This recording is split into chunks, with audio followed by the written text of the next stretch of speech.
What's up, Broncos country? Welcome back inside the UC Health Training Center for another edition of Broncos Now. Team reporter and host Sydney Jones here. And coming up on today's episode, we'll hear from head coach Nathaniel Hackett as he spoke to the media for the final time this week. Plus, I'll have the final injury report, and Broncos lead writer Aric DiLalla joins the show for a game preview. All that and more coming up.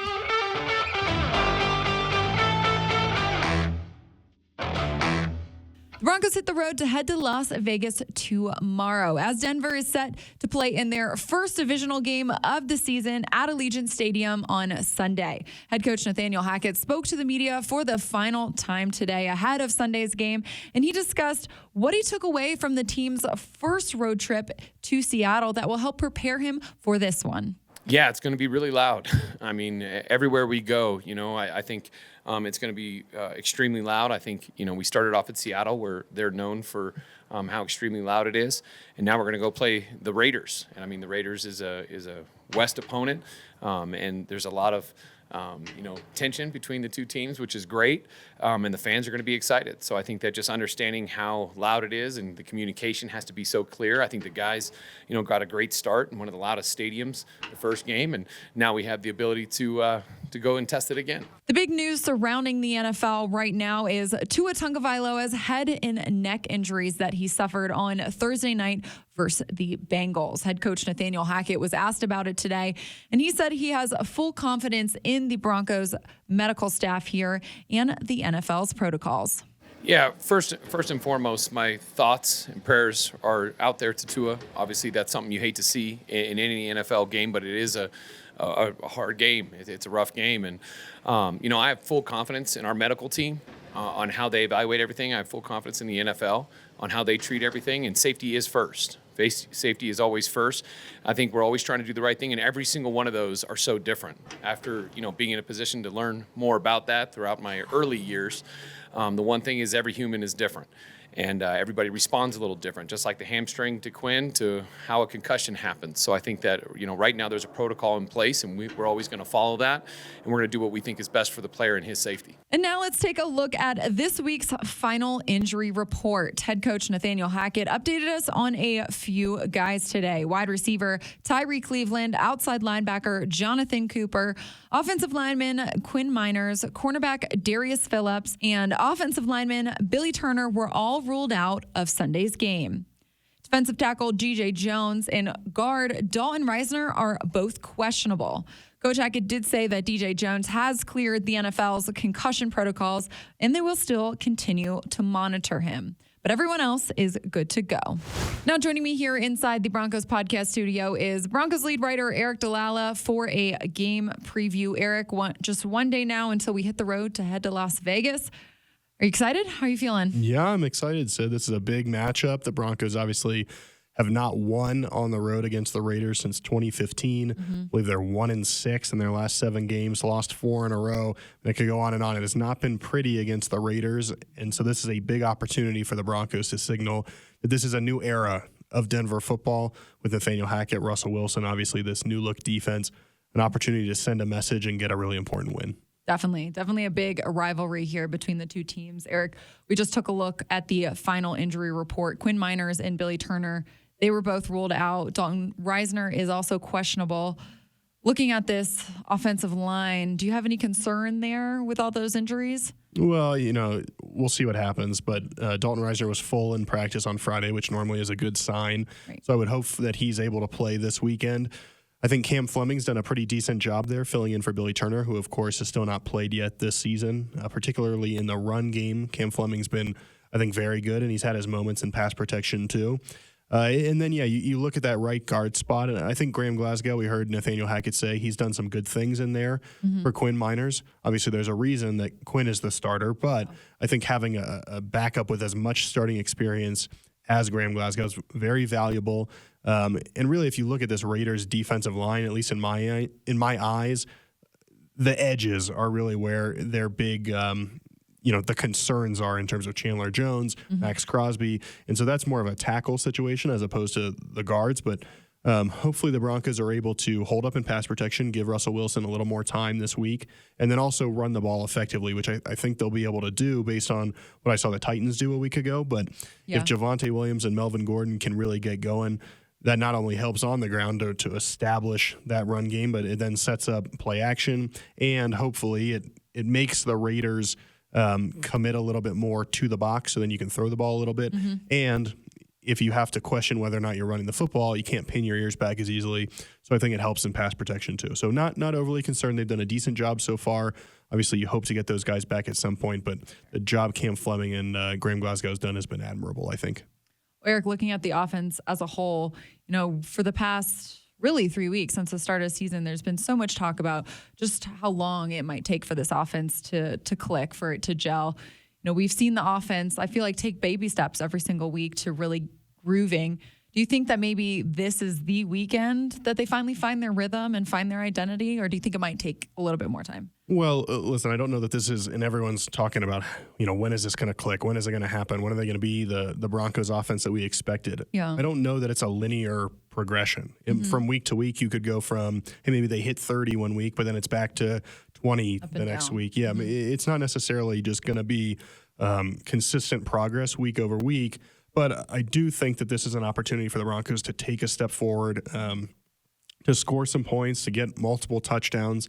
Like I mentioned, I think the running game can find some success. Yeah. The Raiders are beat up a little bit in the secondary, Sydney, so I think there's a chance for Russell Wilson to throw the ball down the field. They've got some corners who are questionable for this game, so I think there's a chance for them to take shots down the field.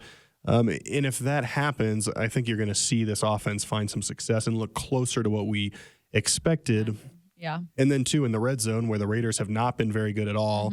Of course, the Broncos have not been good either. Yeah. But you kind of look at some of the advanced stats, and the way the Broncos perform between the 20s, you'd expect that their red zone would be a lot better. They obviously went 1 for 1 against the 49ers. And I think you'll see kind of that progress continue, and that their red zone performance will better reflect what they're doing offensively overall. And listen, the 49ers were a really good defense. Right. Any team would probably struggle against that unit. And so I think that you have to look more at Seattle. How did the Broncos do against Houston? And what they did was they didn't score a ton of points, but they extended drives, and I believe the points will follow. And yeah, I think it could happen this weekend. Yep, fingers crossed. Well, Aric, let's take a look at this defense for a little bit here. As we know, they're on a roll right now. I really want to highlight Randy Gregory and Bradley Chubb. They're looking like they're going to be one of the top pass rush duos in this league. What are your expectations for them on Sunday? As we've heard from Bradley all week saying just how much emotion is in this game for him. Yeah, and he hasn't gotten Derek Carr yet during his career. I believe 5 career games against the Raiders, doesn't have a sack yet. I think it'll come this weekend. I think those guys should have a nice game. Derek Carr, a very good quarterback in this league, but I believe has 9 consecutive games with a passer rating below 90, so he's maybe not as comfortable as he always is. And that's key to the Raiders' success. When he has, since the start of 2021, when he's over 100 quarterback rating, they're undefeated. When you drop it to below 100, they're 6-10. And so for the Broncos to be able to get pressure on him, impact his ability to take over the game is very important. Hunter Renfro's not going to play again with a concussion, so takes their weapons down to Devontae Adams, Darren Waller. Obviously, we hope Pat Surtain can cover Devontae Adams as best as he can. But when you're talking about Chubb and Gregory, I think what's so great about them so far is they've made game-changing plays in big moments. It's not just sacks that don't matter on a second down in the second quarter. It's this is the fourth quarter. We need a play here to get off the field. And Bradley Chubb and Randy Gregory are making those plays. I think you're going to continue to see that happen, and the defense just feeds off that, I think. You mentioned Devontae Adams and Pat Surtain. There's no doubt that's a matchup to watch this weekend. What really excites you about that matchup? Well, I just want to see how much Ejiro Evero is going to move Pat Surtain around, because we know Devontae likes to play from the slot at times. We know they'll move him around. Do they have Pat Surtain follow him? Do they just keep him on one side of the field?